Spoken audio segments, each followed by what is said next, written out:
Alors, Parashat Pinchas, excusez-nous, on a oublié de enregistrer. Nous sommes en train de parler de réincarnation de la Parashat de Pinchas, de Pinchas qui s'est réincarné, de Zimri ben Salou qui s'est réincarné et de Cosbi Batsour qui s'est réincarné. Alors, on vient de dire le Rama Mipano, Sefer HaGilgulim, qui dit que ces personnages ont été réincarnés dans l'histoire juive.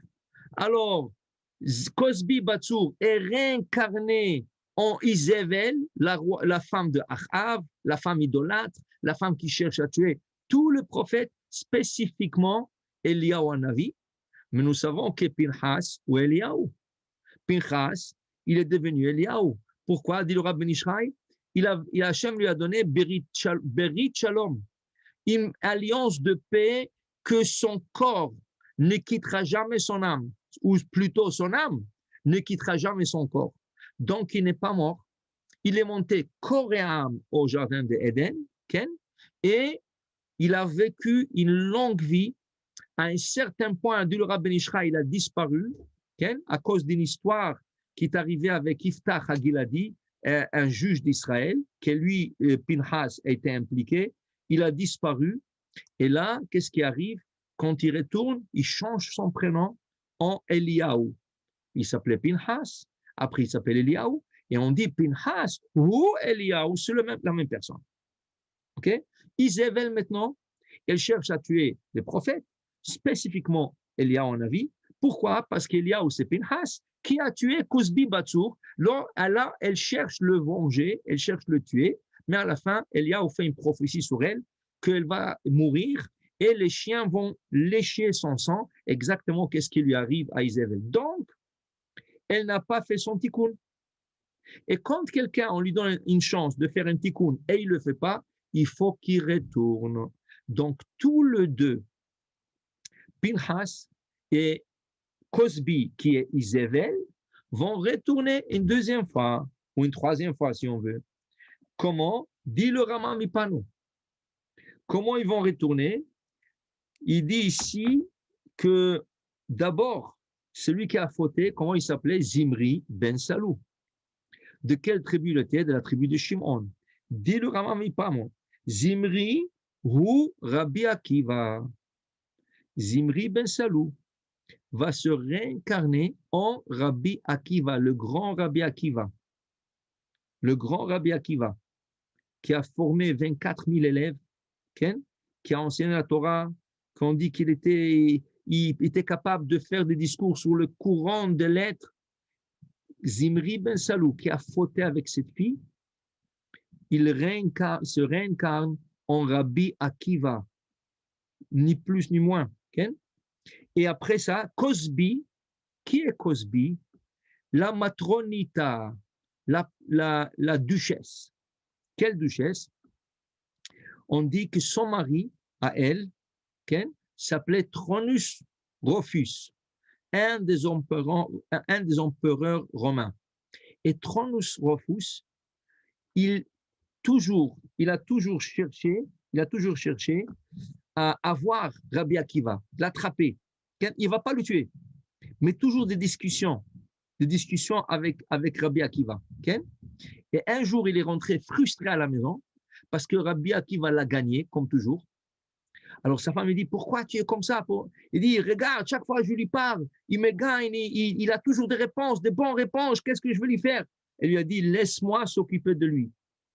Il a dit, qu'est-ce que tu peux lui faire? Il dit, laisse-moi s'occuper de lui. Elle est partie, elle s'est mise nue devant lui, devant Rabbi Akiva, et lui, il a craché par terre. Il a commencé à rigoler. Il a commencé à pleurer et après il a commencé à rigoler. Il lui dit, mais qu'est-ce que c'est ça? Qu'est-ce que tu es en train de faire? Il dit, non, tu es obligé de me dire. Moi, je suis venu ici pour te faire fauter. Ok, tu ne peux pas fauter. Mais pourquoi tu as craché? Pourquoi tu as pleuré? Pourquoi tu as rigolé? Il lui dit, écoute, moi, je peux te dire sur les 3 choses que j'ai fait, rien que 2. Le troisième, je ne sais pas te dire. Ok. Il dit, pourquoi tu as craché? Il dit, parce que tu crois que tu peux me faire fauter. Pour moi, tu es comme un morceau de viande qui pue. Okay? Alors j'ai craché. Après, j'ai pleuré. J'ai dit, mais en vérité, tu es belle. Mais c'est dommage que cette beauté, un jour, va terminer sous terre. Mais pourquoi j'ai rigolé? Je ne te dirai pas. Vient le Ran, il nous dévoile. Pourquoi il a rigolé, Rabbi Akiva? Parce qu'il a vu que cette femme-là va se convertir au judaïsme et il va la marier. Et c'est exactement ce qui est arrivé. Tronus Rufus est mort plus tard. Cette femme-là, elle s'est convertie et elle est venue se marier avec Rabbi Akiva et Rabbi Akiva l'a mariée. Dit le Rama Mipano, comment Rabbi Akiva a pu marier cette femme? C'est une... Bon, se convertir, ça va, on n'a rien contre ça. Mais pourquoi Rabbi Akiva, le grand maître d'Israël, dit justement parce que lui, il a vu qu'il était la neshama de Zimri ben Salou, celui qui a fait la faute. Nassi Shevet Shimon. Et elle, c'est Cosbi bat Nessimidian. Donc, il a compris, Rabbi Akiva, que c'est le moment de faire le tikkun dans la kedusha, dans la sainteté. Il fallait qu'elle se convertisse, elle, et que lui puisse la marier, Kedat, Moshe Israël, selon la loi de Moshe Israël, et maintenant prendre cette femme en permission. Ça, c'est une de 6 choses, la Gemara dit, qui a enrichi Rabbi Akiva dans son vivant. Il y a 6 choses qui lui ont causé de devenir très riche. Ça, c'est une de 6 choses. Il s'est marié avec elle après le décès de sa femme Rachel. Rachel, qui s'est mariée au début avec Rabbi Akiva, quand elle est décédée, plus tard, Rabbi Akiva il va avoir un deuxième mariage avec la matronita, la duchesse, la femme de Tronus Rufus qui va se convertir. Regardez ça. Comment Rabbi Akiva, il a pu faire un tikkun d'il y a 1000 ans en arrière. Alors, la deuxième fois, ça n'a pas marché parce que Isabelle voulait tuer Eliaou, Pinhas. Et la troisième fois, ça a marché. Elle se marie avec le fauteur. Ça veut dire celui qui a fauté avec elle. Okay? Elle s'est mariée avec le fauteur. Très bon. OK. C'est pas la fin. À cause de cette histoire, okay? Okay? À cause de cette histoire, il y avait 24 000 jeunes garçons qui sont morts. D'accord? Dit le Rama Mipano. Ce chiffre 24 000, vous vous rappelez lundi qu'on a étudié, on a dit que ce n'était pas seulement 24 000. On a dit que les juges d'Israël ont tué, selon l'opinion de Rashi, 176 000 fauteurs et selon le Ramban, 156 fauteurs. Donc il y avait presque 200 000. La Torah n'a pas parlé. La Torah a seulement dit qu'on donne l'ordre à Moshe de dire aux juges de punir le fauteur. C'est Rashi qui nous l'a dévoilé. Et le Ramban. Mais la Torah n'a pas spécifiquement parlé. Pourquoi la Torah parle spécifiquement de ce 24 000? Dit le Rama Mipano, car ce 24 000 vont être réincarnés dans l'histoire encore dans les élèves de Rabbi Akiva. Rabbi Akiva, qui était Zimri ben Salou, qui a fini son tikkun avec Cosbi Batsur en se mariant avec la femme de Tronus Rufus, l'a converti. Le 24 000 élèves à lui, c'est lui qui les a formés, ne sont pas moins que le 24 000 jeunes garçons qui sont morts dans le camp d'Israël par une épidémie, que Pinchas a sauvé le reste du peuple d'Israël. Okay?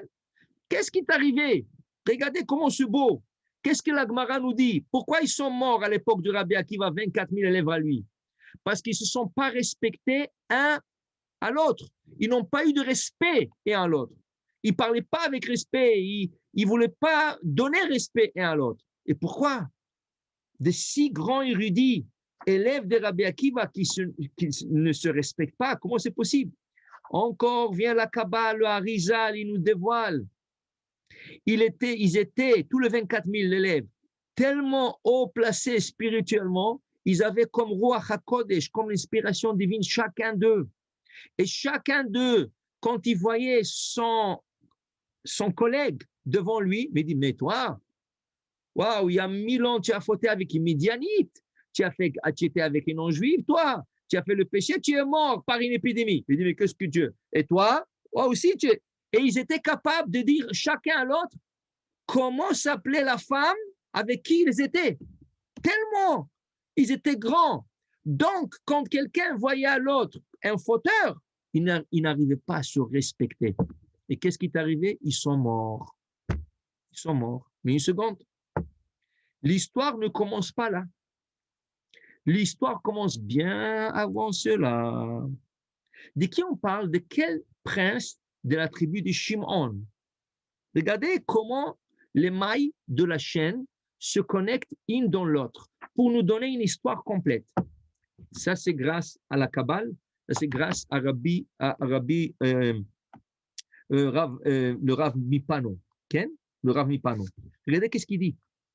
Il dit que ce n'était pas le début de l'histoire. Vous savez où est le début de l'histoire? Le début de l'histoire, c'est à l'époque de Yaakov Avinu. Yaakov Avinu, qui revient après 20 ans de Haran, il veut s'installer en Israël. Il y a sa fille, Dina, qui est prise par un non-juif, Shechem ben Hamor. Elle est abusée par ce jeune garçon. Elle est attachée à la maison, on ne lui laisse pas partir. Le papa, Hamor, il vient discuter avec Yaakov. Il dit, dis-moi le prix que tu veux. Nous, on est prêt à prendre cette fille comme pour mon fils qui veut vraiment cette fille. Donne-moi le prix que tu veux, on te donne tout ce qu'il veut. Yaakov, pour se débarrasser de lui, pour pouvoir reprendre Dina à la maison, il dit, bon, nous sommes circoncis, vous n'êtes pas. La première chose, avant qu'on discute, il faut que vous vous circoncisez toute la ville pour qu'on puisse habiter ici dans cette région. Et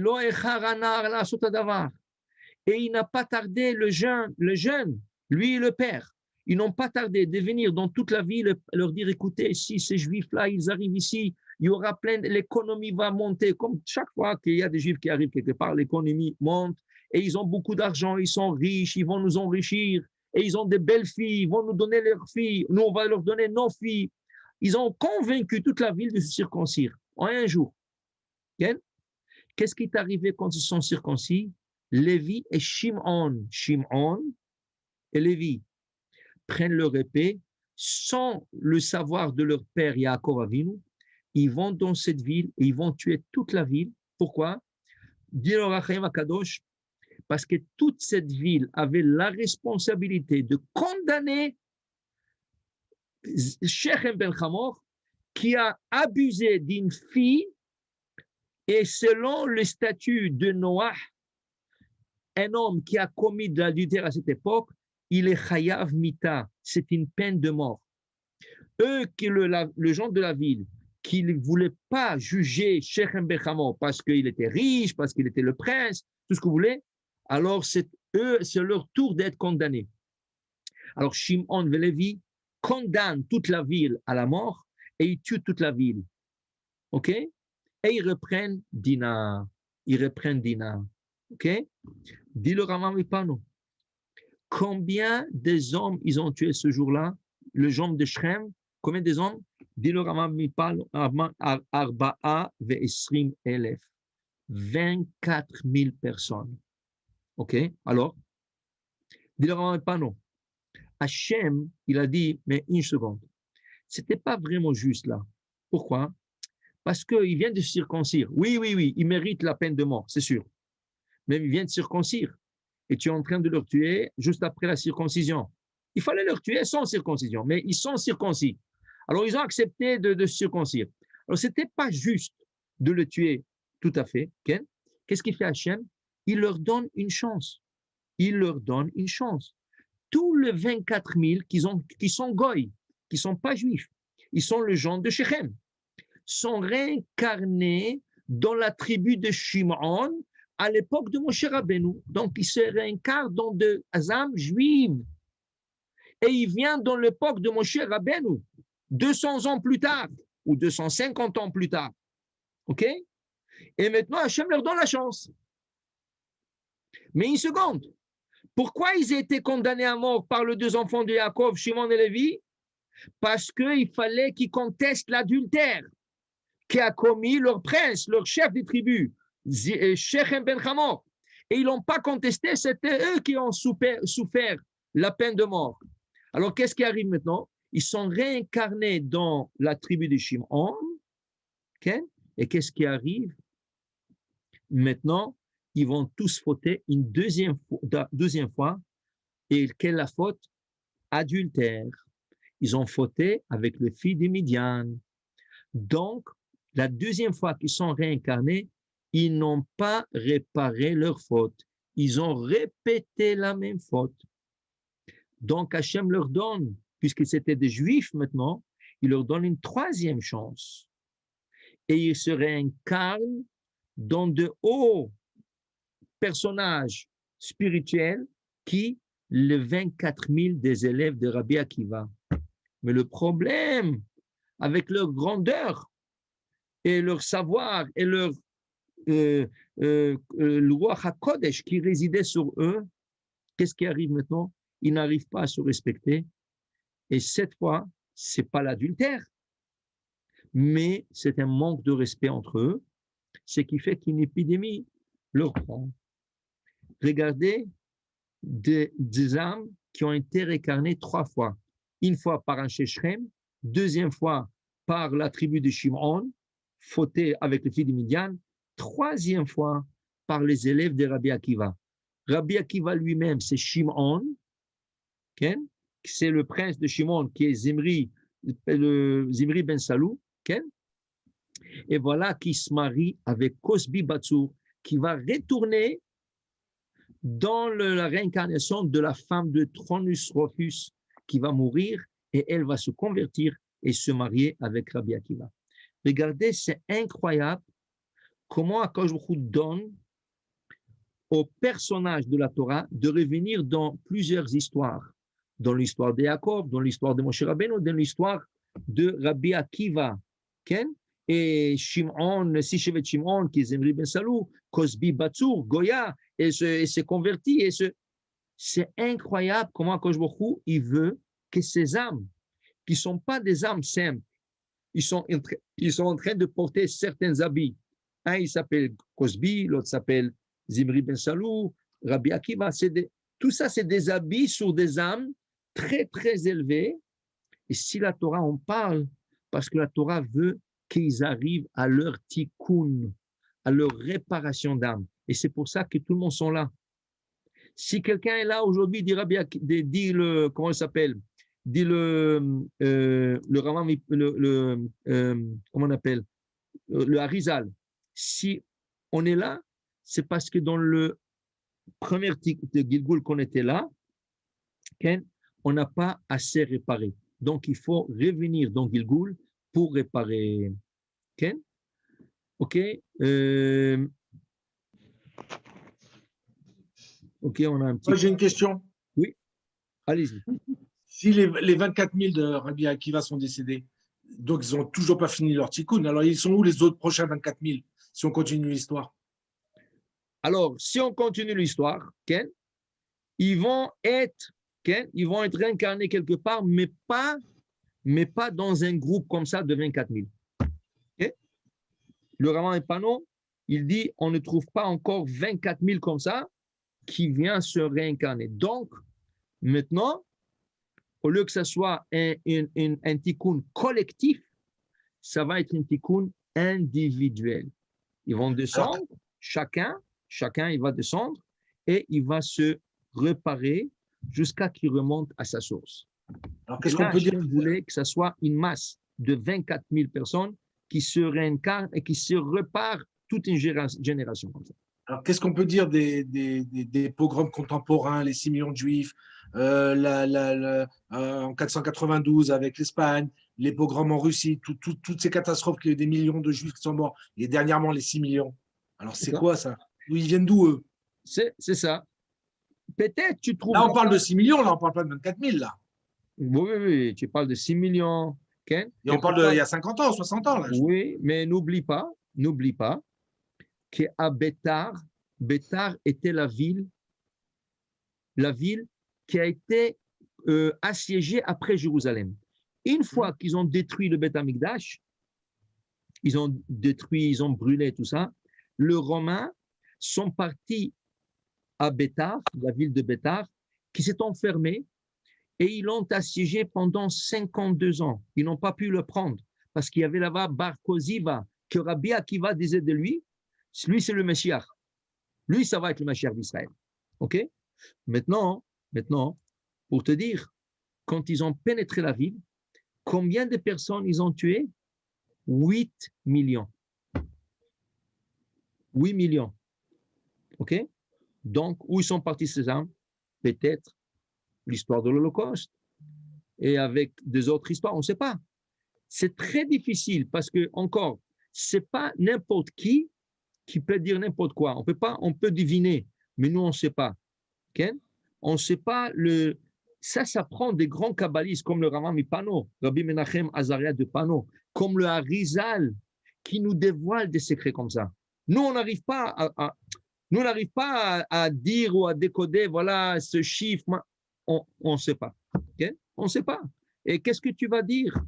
Qu'est-ce que tu vas dire de 45 derniers personnes qui sont morts à Méron? Okay?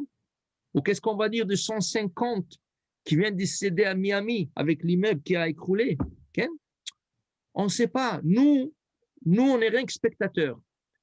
Mais ça prend des jumelles spéciales, des kabbalistes qui peuvent voir comment Akajou met tout ensemble pour faire réparation. Regardez quelque chose de très beau qui est écrit dans ce livre. Okay? Quelque chose que nous, on ne peut jamais savoir. Si le Rama Mipano n'aurait pas écrit ce livre, jamais tu aurais pu savoir ces choses. Écoutez, ça, c'est extraordinaire. Extraordinaire. On parle d'Eliyahu Hanavi, d'accord? On parle d'Eliyahu Hanavi. Eliyahu Hanavi, c'est Pinchas, d'accord? C'est Pinchas, qui était à l'époque de Moshe Rabbeinu. Juste avant cette histoire, on va dire 37 ans en arrière, ou 38 ans en arrière, est arrivée l'histoire de Korach. D'accord? Vous vous rappelez? Korach n'était pas seul. Il y avait deux personnes là-bas. Un, il s'appelait Datan, l'autre s'appelait Aviram. Et chaque fois, il faisait des problèmes à Moshe Rabbeinu. Okay? Jusqu'à qu'ils sont morts. Comment ils sont morts? Quand la terre s'est ouverte, Datan et Aviram se sont engloutis avec Korach.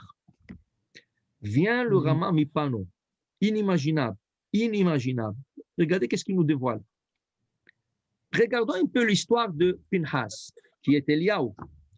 À l'époque d'Eliyahu, le peuple adorait les idoles. Il y avait 450 chefs idolâtres à cette époque. Et c'est eux qui ont poussé le peuple vers l'idolâtrie. Vient Eliyahu Hanavi, il fait un pari avec ce 450 idolâtres, chefs idolâtres. Il leur dit comme ça, écoutez, on fait un pari, moi et vous. On va faire un sacrifice chacun de nous. On va prendre 2 taureaux. On va construire un autel. Chacun de nous mettra son taureau. Chacun de nous crie à son Dieu. Le Dieu qui va envoyer un feu du ciel consumer le sacrifice, oui, ça va être le vrai Dieu. Et tout le peuple suivra ce Dieu. Une partie du pari, c'est celui qui gagne a le droit de tuer l'autre. Eux, ils étaient sûrs d'eux-mêmes. Pourquoi? Ils étaient 450. Et là, on a vu seul. Ils ont dit qu'ils vont planifier d'une manière que le feu va descendre du ciel. Vous vous rappelez, on a parlé de ça. Ils ont planté un homme sous l'autel avec une torche pour allumer le feu, pour dire que le feu soit, disons, descendu du ciel. OK? Et un serpent est venu, il a mordu, il a tué. Ils ont crié toute la journée. Regardez l'histoire là-bas. Qu'est-ce qu'est la Gemara et qu'est-ce que l'histoire dit? Ils ont pris 2 taureaux. Mais une seconde, 2 taureaux qui sont des jumeaux. La même taille, la même couleur, pour qu'on ne dise pas qu'un taureau il était plus beau que l'autre et c'est pour ça que Dieu a accepté un. Non. Ils étaient la même taille, la même pesanteur presque, okay? La même couleur, tous les 2 noirs. Okay? C'est écrit qu'Eliyahu leur dit Bechavod, choisissez votre taureau, vous en premier. Alors ils sont partis, ils ont tiré un taureau.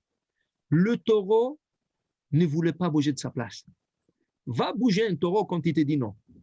Tu risques de faire encorner. Rien à faire. Ils l'ont frappé, ils n'ont rien à faire. Et qu'est-ce qu'on dit? On dit qu'il est en avis. Il est parti parler au taureau. Qu'est-ce qu'il lui a dit? il lui dit comme ça, je sais pourquoi tu ne veux pas bouger. Parce que tu ne veux pas servir à une idolâtrie. Eux, c'est des idolâtres. Ils vont t'égorger pour une idolâtrie. Et je comprends. Tu ne veux pas servir à une idolâtrie. Mais sache une chose. Le fait que le feu ne va pas venir du ciel pour te consumer, ça, c'est Kiddush Hashem. Tu vas sanctifier Hashem. Alors, s'il te plaît, suis-leur et fais qu'est-ce qu'on te demande. Tout de suite, il est parti de lui-même, le taureau. Il les a suivis, ils l'ont tué, ils l'ont mis sur l'autel et rien n'est arrivé jusqu'à qu'Eliaou a pris le deuxième taureau, il a égorgé. Dit le Rama Mipano. Qui étaient les deux taureaux? La réincarnation de deux âmes, Datan et Avira. Va le savoir. Va le savoir. Et pourquoi? Parce qu'ils sont partis contre Moshe Rabbeinu. Maintenant, ils vont sanctifier le nom de Dieu en public devant tout le monde. Eux qui ont été contre Moshe Rabbeinu en public, ils ont dit non, tu ne suis pas, tu ne mérites pas. Maintenant, les deux taureaux vont faire Kiddush Shem Shamaim, sanctification du nom du ciel, devant tout le peuple d'Israël qui, à la fin de cette histoire, va crier Adonai ou Elohim, Adonai ou Elohim. Okay? Comment tu peux savoir des choses comme ça? C'est que des grands kabbalistes comme ça. Donc, nous, on peut s'imaginer des choses, on peut essayer de comprendre des choses. Tant que ce n'est pas écrit clair, on ne sait pas qu'est-ce qui est arrivé avec les 24 000 après qu'ils sont décédés, okay? Après qu'ils sont décédés, dans l'histoire à l'époque de Rabbi Akiva. Est-ce que Dieu les a acceptés comme ça? Est-ce que Dieu les a réincarnés individuellement chacun pour faire son tikkun? Okay? On ne sait pas. On n'a pas de source pour le moment. Okay? Et ça va être à l'époque de Mashiach. Ça va être quelque chose d'extraordinaire. Je vis une fois un documentaire sur ce qu'ils appellent la mort clinique. Okay? Je voulais savoir, parce que apparemment, la science parle beaucoup de la mort clinique. Qu'est-ce que ça veut dire la mort clinique? Ça veut dire que la personne est déclarée morte par la médecine. Le médecin, ils disent, cette personne, son cœur, il bat à peine, mais il n'y a plus, ça n'enregistre rien dans le cerveau, dans le corps. La personne, on dit mort clinique. Mais plusieurs de ces morts cliniques sont réveillés après 3 jours, 4 jours, 1 jour, 6 jours. Okay? Si la famille insiste de le garder autant que possible, tant qu'ils ne sont pas vraiment morts, pas cliniquement morts, vraiment morts, si la famille insiste, 2 fois, tu peux avoir des miracles. Okay? Et là, il y a une femme, je me rappelle, une femme de la Grande-Bretagne, une Anglaise, une femme anglaise, qui a fait un documentaire. Okay? Elle a fait un documentaire sur cette histoire et elle a trouvé que tous ceux qui étaient morts cliniquement, ils avaient une chose en commun. Quelle était la chose en commun qu'ils avaient? Ils se voyaient tous quitter leur corps, que leur âme quitte leur corps. Et ils se voient, l'âme flotte et ils voient le corps en bas, de gens une femme qui a été poignardée, un qui est mort par accident de voiture, toutes sortes des histoires, pourquoi ils sont morts cliniquement. Et tous, ils ont eu la même expérience. Et c'est ça, là-dessus, il y avait le documentaire. Ils sentent que leur corps, l'âme, il quitte le corps, ils montent, ils essaient de communiquer avec le vivant, personne ne leur fait attention, donc ils flottent, ils commencent à monter dans l'air, ils voient tous, sans exception, un tunnel avec une lumière, ils sont tous attirés par cette lumière, ils montent, ils rentrent dans ce tunnel, ils sont attirés vers la lumière, ils rencontrent là-bas leurs proches de famille, okay? Et là, devant tout le monde, tout ce qu'ils ont raconté, tout ça, et ce n'est pas des juifs, c'est de non-juifs, il y a des juifs aussi, mais c'est de non-juifs. Ils racontent tous que du coup, ils voient un film de leur vie depuis qu'ils sont nés, qu'ils sortent du ventre de leur maman, jusqu'à le jour qu'ils ont été frappés et tués et morts cliniquement.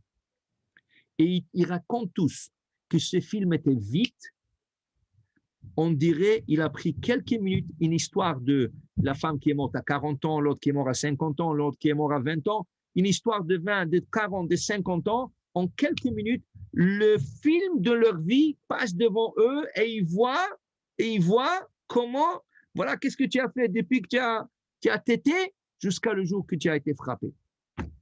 Okay? C'est incroyable. C'est incroyable. Imaginez-vous quand Mashiach va venir, okay? Il va nous montrer un film de quelques minutes sur l'histoire de l'humanité depuis la création du monde, Bereshit, Bara, Elohim, et Hashamayim, et Haaretz, Yom Rishon, Yom Sheni, Yom Shlishi, Yom Revi'i, Yom Hamishi, Yom Shishi, Shabbat Vainafash, Adam, Noach, Avraham Avinu, Yitzhak. On va voir tout ça, on va dire waouh, waouh, waouh, waouh, waouh, waouh, waouh, waouh. Okay? Ça va pas être Spielberg avec toutes les bêtises qu'il y a dans ces films. Ça va être un vrai film. Ça veut dire une vraie histoire juive. Tout ce qui s'est passé avec le programme, avec le juif et tout, Médinat Israël, tout ce que tu veux, jusqu'à Yom HaAcharon, comme dit Rashi, dans Parashat Yom HaAcharon. Et quand on va voir tout ça, on va comprendre où est passé, où sont passés tous les âmes et comment. On va dire, voilà, tu vois ça? Voilà, ils sont passés dans l'année telle. Et tu vois ça? L'année telle. Et voilà, ça a été réparé, ça n'a pas été réparé. Ils sont montés, ils sont venus individuellement. Ils sont venus. On va dire, waouh, Ribono Shel Olam, c'est vraiment un film qui fait du sens. Pour nous maintenant, à part ce qu'on nous dit, la Kabbale, le Harizal, le Rambam Mipano, Rabbi Yosef Gaktilia, tout le grand kabbaliste, Megalé Amukot, tout ce qu'ils nous disent, on dit waouh, regarde ça, regarde ça, regarde ça. Mais Rabota, il y a beaucoup plus que ça. Et c'est pour ça que j'ai trouvé c'est important qu'on regarde aujourd'hui, à la fin de cette paracha, qui termine avec la mort de 24 000 personnes, que ce n'est pas la fin. Normalement, sachez, normalement, une paracha essaye de terminer sur une note positive. On essaye de ne pas terminer avec quelque chose de malheureux. Okay? Ici, c'est comme une exception. Okay? Ici, c'est comme une exception. Tu parles, regarde quand tu es dans la paracha, Vaïou ametim bamagefa, arba'a vesrim alef, on termine, parachat balak, et voilà les morts, 24 000 morts, et tu termines la paracha. Waouh, pourquoi la paracha termine là-dessus? Pourquoi on ne pouvait pas continuer quelques versets plus tard? Voilà, Pinchas ben Elazar, Vaïdaber Adonai Moshe, Pinchas ben Elazar. Mais continue un peu sur la récompense de Pinchas, et là on termine sur une bonne note, Pinchas a été récompensé. Okay? Pour te dire, ici, ce n'est pas la fin de l'histoire. Il y a une suite. Va la chercher. Ce n'est pas la fin. Donc, ce n'est pas une mauvaise note. Ça ne termine pas pour une mauvaise note. Il y avait une suite. C'est quoi la suite? La Torah orale. Les élèves de Rabbi Akiva. Okay? Pour te dire, c'est Ulmad. Sors, étudie, essaie de comprendre, va chercher des midrash, va chercher des commentaires, va chercher des livres de Kabbale, va chercher de toutes sortes de choses. Parce que la Torah est tellement vaste et tellement grande, c'est incroyable qu'est-ce qu'on peut étudier dans la Torah, la bataille. C'est incroyable. Alors, pour vous dire, voilà, aujourd'hui, on a fini, voilà, ici, on termine la paracha de Balak. Maintenant, il nous reste quelques minutes encore pour la fin du cours. On peut commencer la paracha de Pinchas. Alors, voilà. Vaïdaber Adonai Moshe Lemo. Pinchas, ben Elazar, ben Aaron HaKohen, et Shiv et Hamati mal ben Israël. Pinchas, fils de Lazar, fils d'Aaron HaKohen, a enlevé ou a retourné ma colère du peuple d'Israël, Bekano et Kinati betocham, pour la vengeance qu'il a fait parmi eux. Velo chiliti et ben Israël bekinati, et je ne pas exterminer le peuple d'Israël avec ma colère. Okay? Pourquoi Hachem parle à Moshe? Dit Rashi, les fiches à Yuashvati, mais vas-y, moto. Tout le monde se sont retournés contre Pinchas. Au lieu de lui dire, ah, Chazak ou Baruch, wow, tu nous as sauvés, il allait avoir plus de morts. Les gens se retournent contre lui. Quoi? Qu'est-ce que tu as fait? Tu as tué, tu sais, c'est l'homme le plus âgé, tu n'as pas de kavod aux Ekenim, il est plus âgé que toi, il peut être ton arrière-grand-père, et tu l'as tué. Quel manque de respect. Comment qu'est-ce qui se passe ici?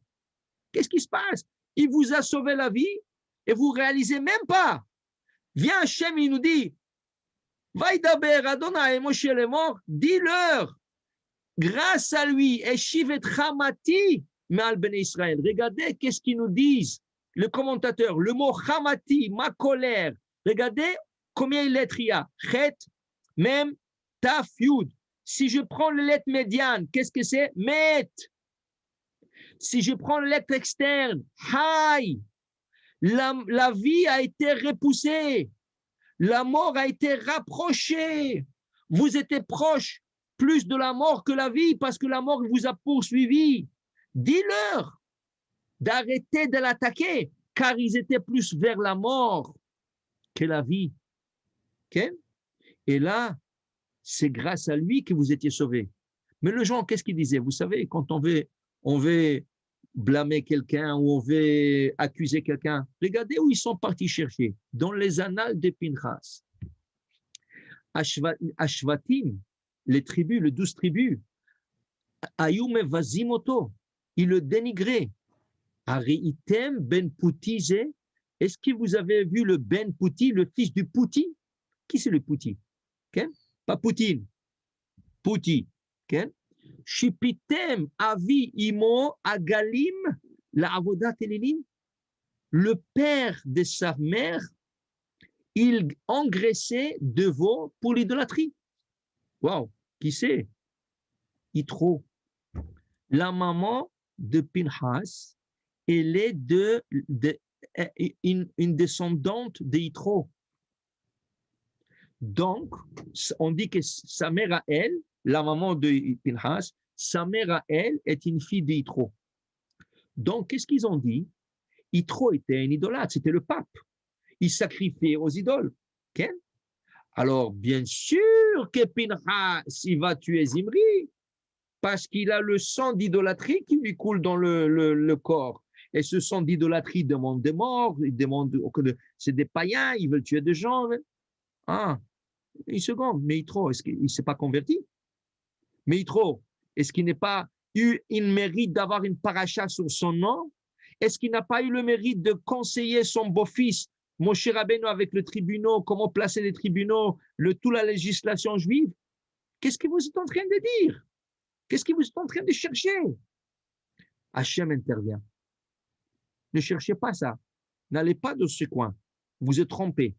Et Shiv et Tramati, c'est grâce à lui que vous n'êtes pas mort. Si vous êtes vivant aujourd'hui, c'est grâce à Pinchas. Pour dire à Botaï que des fois dans la vie, il y a des gens qui nous font du bien, mais on n'est pas toujours content, on n'est pas toujours, on ne sait pas exactement ce qu'on attendait. Donc, on commence à chercher. En hébreu, il y a une expression, mechapes betzitziot. Il cherche la tzitzit. Est-ce que les fils sont collés un dans l'autre? Est-ce que les fils sont cachés? Ils ne sont pas coupés? Qu'est-ce que tu lui cherches, le tzitzit? Qu'est-ce que tu cherches? Ça veut dire que tu cherches des bibites. Pourquoi tu ne regardes pas la beauté de la chose? Pourquoi tu ne vois pas le bien qu'il t'a fait? Pourquoi tu cherches le mal? Donc Hachem intervient. Non, je ne l'accepte pas, dit Hachem. Il a fait quelque chose d'extraordinaire, c'est grâce à lui. Moi, j'aurais dû venger de vous. Lui, il a vengé d'une personne, moi, j'aurais vengé de tous. Okay? Alors, il dit, la reine est morte. C'est pour ça, dis-leur. Hachem dit à Moïse, dis-leur, Ineni notenlo et biriti shalom, je lui donne une alliance de paix. Quelle alliance de paix? Dit le Midrash, une paix entre son corps et son âme. Vous savez que le corps et l'âme sont constamment en guerre. Et l'âme ne veut pas résider dans le corps. Pourquoi? Le corps cherche du matériel, l'âme cherche du spirituel. Chaque fois que le corps t'emmène, viens au restaurant, viens, on va sortir, viens, on va se promener, viens, on va voir ça, viens, on va aller là-bas. L'âme me dit non, viens étudier, viens dire Tehillim, va écouter le cours de Torah. Alors, ils sont constamment en guerre, les deux. Un, il tire là, l'autre, il tire là. Et l'âme, chaque fois, il dit, ça y est, je ne vais plus rester, je vais partir, je vais retourner à mon Père au ciel. Qu'est-ce qu'il fait Hachem? Dit David Amelech, va tachet alay kapecha. Hachem met sa main sur la personne pour que l'âme ne quitte pas. Et c'est pour ça que Chachamim nous ont instauré une bracha extraordinaire si on comprend le sens de cette bracha. Baruch ata Hashem Elokeinu melech haolam asher yatzar et ha'adam bechokma ubara vo nekavim, nekavim, chalulim, chalulim. On fait cette bracha quand on va à la salle de bain. Mais si on pense, regardez, Hashem a créé un corps parfait, mais Hashem a créé aussi des orifices dans le corps. 2 oreilles, une bouche, 2 narines, 2 yeux. Si l'âme veut sortir, comment ça se fait qu'elle ne sort pas par les oreilles? Ou elle ne sort pas par la bouche? Chaque fois qu'on ouvre la bouche, l'âme peut sortir. Chaque fois qu'on écoute, il y a de l'air. L'âme peut sortir si elle veut. Elle peut sortir ici, du nez. Qui c'est qui la retient? Dit David Amelech. Vatachet alay kapecha. Dieu met sa main sur la personne. Non, tu ne sors pas. Tu restes avec lui. Essaye de le tirer vers toi. Tu veux étudier? Tu veux écouter un cours de Torah? Tire-le. Okay. Et l'autre, il tire, mais l'âme tire. Okay. C'est difficile. C'est la guerre constante que nous avons dans le corps. Okay. Dis Hachem, tu sais qu'est-ce que je vais donner à Pinhas? Beriti Shalom, une alliance de paix entre le corps et l'âme. Ça veut dire le corps et l'âme vont résider en paix totale d'une manière qu'ils vont vivre éternellement. Parce qu'à un certain moment, le corps se fatigue, l'âme dit ça y est, je quitte. Et Hachem m'appelle, ok, maintenant tu peux sortir. À Pinhas, il lui a dit Hachem, l'âme, ton âme va résider avec le corps, ils vont vivre en harmonie. Comme le Midrash dont Parashat de Zot HaBeracha dit, l'âme a vécu avec une harmonie parfaite dans le corps de Moshe Rabbeinu. Et quand Hachem a appelé l'âme de Moshe de monter, l'âme a dit, où je vais trouver un corps comme ça parfait? Tu ne trouves pas ça au monde, jamais il y a eu, jamais il y aura. L'Okam Navi B'Israël, que Moshe dit l'âme, s'il vous plaît, Hachem, laissez-moi vivre encore des années dans ce corps. Ça, c'est le Mishkan, ça, c'est le Beth Amikdash. Ça, c'est le corps parfait qu'une âme peut souhaiter vivre dedans. Et Hachem lui dit, non, j'ai décrété, oui, vous vivez en paix, mais j'ai décrété que tu dois partir.